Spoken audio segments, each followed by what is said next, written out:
Zoka bolan, hoće li ovo opet biti rata? Pita me neki dan komšiluk u Mahali. Znaju da se vrtim u i oko medija. Nije im baš najjasnije šta zapravo radim, ali već samim tim što su me barem jednom vidjeli na televiziji daje mi kredibilitet da kao znam, da se razumijem, da se pitam, da dam odgovor.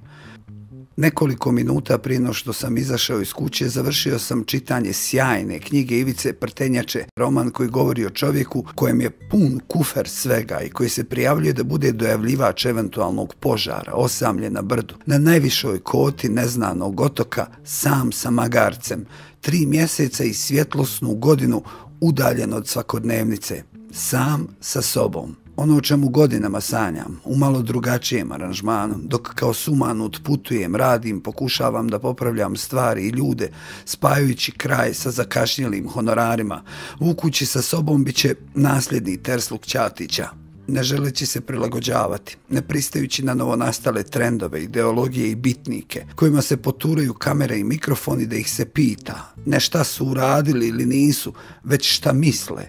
Zato vrijeme svjetina, ostavljajući sopstvene živote za neko bolje, buduće vrijeme, gleda grand parade, glasa u reality showovima, pase i bleji.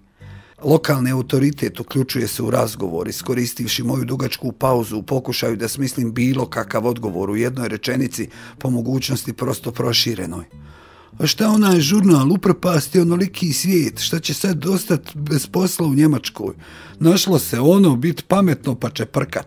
A iste te lažne diplome se prodaju i po Širokom Brijegu i Palama i zato ih baš briga.